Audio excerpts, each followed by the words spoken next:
Ursha and I soon entered the biggest structure, as it was the main headquarters. Once inside, I could hardly see anything, because the whole place was so dark and brooding. All this just to keep others on a leash was the impression I had as I considered where I was at. Ursha took my hand as we flew along. There are thousands upon thousands of deceptive layers for anyone to go through, from the physical appearance of things, then into the multi-levels of the astral worlds, and eventually all the way up into Callum's kingdom. For those who want to discover what is taking place with Crony and Gerald in the psych realms. Here is what will be lingering for untold years. Because of all the agreement that is now taking place, as it seems there are so many who are unconcerned about what they are tap-lined to, said Lou as we moved along. This place is so creepy. Where is everyone? I asked. I have an idea where they are and what they are doing, so let's go this way, she said as she pulled me with her. We flew through several long hallways and eventually came to a huge set of double doors. The doors looked like they were sealed shut with all sorts of movie magic gooey stuff on them. Look up there. There is always another way in. These doors are a diversion for intruders like us, and so we will go through that upper window because we can see it to where most others cannot, she said as she led the way. Through the small opening and into the next room we flew. Suddenly, I saw a huge field of people sitting in crooked chairs in this gigantic auditorium. Everyone that I could see had multiple tap lines running from their backs and along the floor to a control room overlooking the onlookers and above the big stage area. It was a huge dark and murky scene. Then Gerald walked out on the stage. It was more than obvious he was suffering from something because he was trying to walk straight up.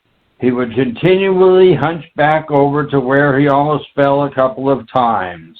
As he made it to his stool on the stage, he grabbed it in relief. It took the assistance of a couple of off-stage people to come over and help him. As he sat, trying to stay as upright as possible, a shadowy image appeared around him. As I looked, I suddenly realized it was the shape of a bird of some kind. I see it too, Dwayne. It is a pigeon shape. Gerald is sitting on his favorite stool, and we are being shown that he is a stool pigeon. Look up there. That is the control room, and you can see who is at the controls. Crony, she said as she pointed. Ursha and I flew down to where the audience was sitting. From here, the onlooking audience cannot see the control room because it is too dark and shadowy, she said as she went, as we then rose above the audience. But from up here, where we are above this stage, we can see exactly what is going on. Crony was working the lighting and other effects so that the membership was kept in the dark as she created shadows and apparitions that came from her controls and into the tap lines to all those connected to her. All of this would seem so utterly impossible to accept, or in the case of these people, to believe that I was seeing it all take place. We then flew behind the curtains to where we saw many others standing around as though they were hypnotized on Gerald's presence on stage. From behind what appeared to be a huge curtain, Ursha and I could see right through it. We floated directly behind where Gerald began speaking to the audience. It was easy to notice that Gerald had a large opening to himself over most of his back. It was like a gross and irky medical sight. You see, he is spineless. There is nothing inside of him, and he is the headmaster for all who look to him. Just like Callum, he is a pigeon and a puppet at the whims of others, mainly that of the influence, she said as we watched. As Gerald continued to speak, the tones coming from his voice were very discordant and disturbing, but it seemed as though the members were fine with everything, as they were smiling and nodding. Crony is accepting the sound from Gerald. Crony is adjusting the sound from Gerald and what she is doing with her connection to all the tap lines. You and I can hear what is really taking place. Crony is making it so that his words come out fine for them. This is an example of how she is editing everything he writes in the physical world, so that what is delivered is accepted, she said. Then Ursha and I went up into the control room, going in from the rear door. She and I were in our own dimension, so no one could see us. As we entered the control room, where Crony was at this large type of musical mixing board, I could see her twitch as we stood behind her. Her subconscious senses something. She is so easy to read, and because she is so distorted with what she is doing, there is no way she can recognize anything of our presence. She lives in a frozen state of obsession, and she is always after something, like a beast on the prowl, said Lou. As we stood there and watched Crony, I could sense something moving about us. I looked at Lou, and she nodded her head up and down as suddenly we heard a voice. "Hello, you two. Are you keeping an eye on my favorite girl?" said the voice, as I immediately knew it was the influence. I began to laugh, and then so did Ursha. We are here investigating our next story for the real news now. "Miss," I said as I had to giggle at what I said. "Of course you are. Writing another silly book for the humans to despise and hate you for," she said as she laughed. "What can I say? This is my job and I am cast into it. You wouldn't happen to know if there is any ice cream at the snack bar, would you?" I said as Lou immediately laughed. "Funny boy, Dwayne. It's all an adventure to you and my bread and butter to continue to exist. As long as dead souls like Crony love to have me around," said the influence. "This always gives me something to write about, just like what the movie stars are doing with their lives in their spare time. But this is so much more fun and dangerous. So we leave the bits and pieces of what is taking place on Earth to those who need the work," I said as I giggled. "Well, you two have lots of fun while I go down and make sure Gerald is being the good guy I have made him into. You must stick around. Maybe you two will learn something from what he is squeaking out," she said as she laughed. Ursha and I felt her presence leave, and she became a subtle mist in front of us. And she then went right through Crony, then down into Gerald. As we watched, as soon as the influence moved into Gerald, he actually perked up a bit with his speech.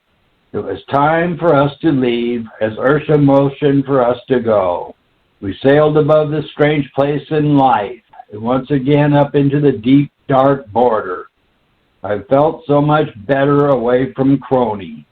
We will speed through this and into the 7th level. We have a lot to do to finish your new book 5. And it is time for the Earth people to know what has been taking place from all the years of torture and slavery to the political systems. With what you are writing, if the humans do not pay attention, then they deserve what they are getting as they decide, she said.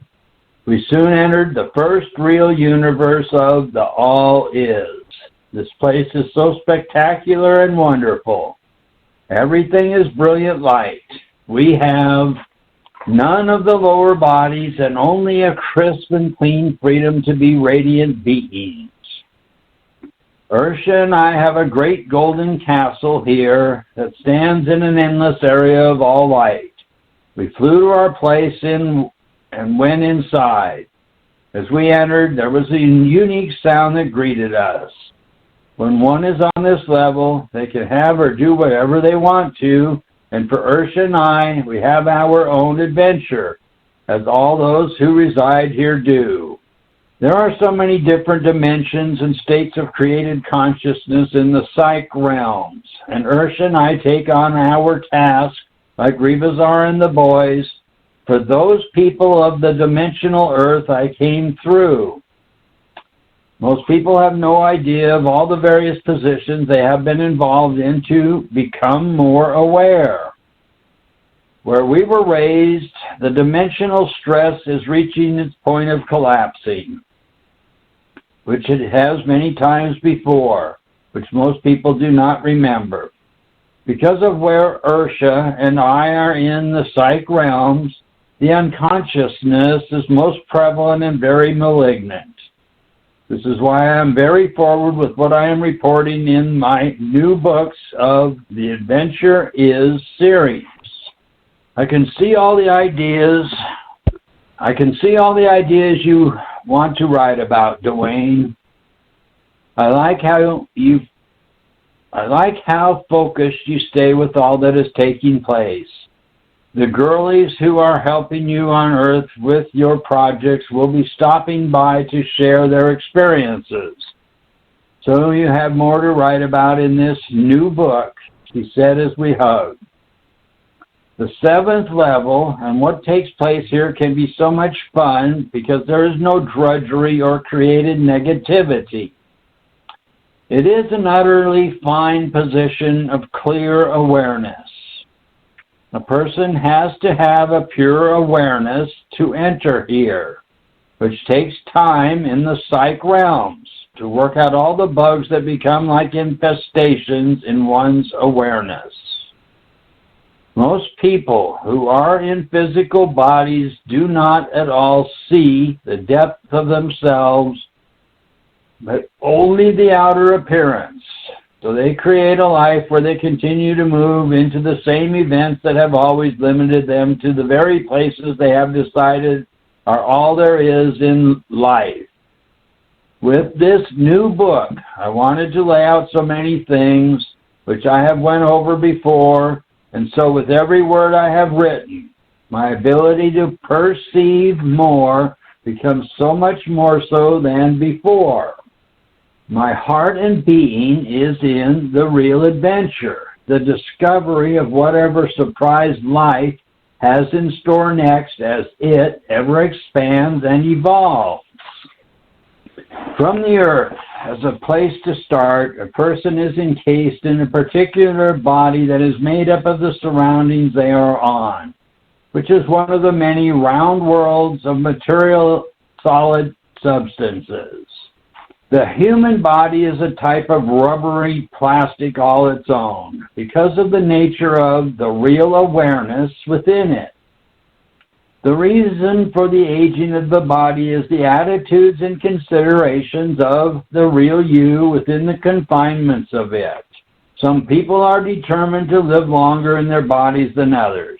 For me, I am not interested in trying to sustain the body, just like I am not that interested in trying to keep the same truck for 100 years, because I would rather get a new one every so often. And the same for me is with the lower vehicles. I would rather continually evolve with what I want to operate in.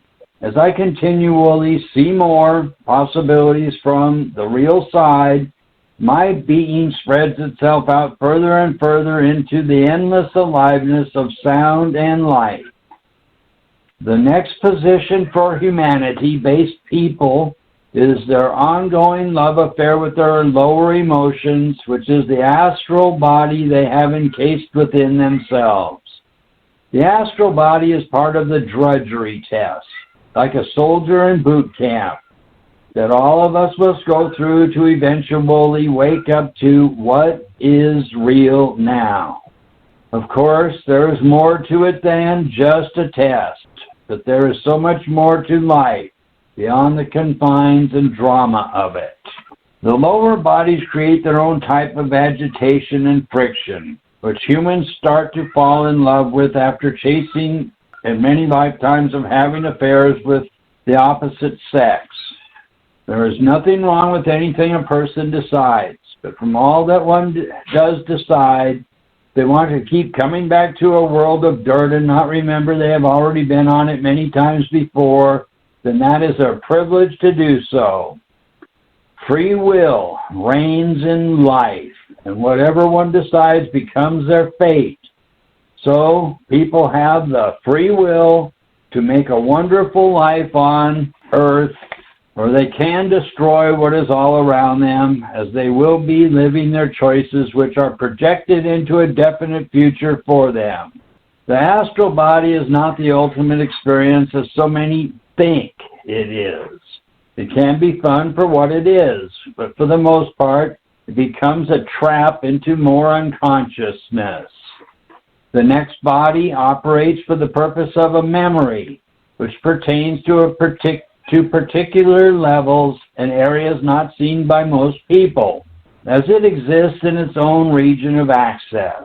Within this arena of seemingly endless memories, not only from this lifetime, but hundreds and thousands of lifetimes of untold experience. All of us are constantly tapping into a huge reservoir unseen lifetimes where we gathered huge amounts of valuable experience.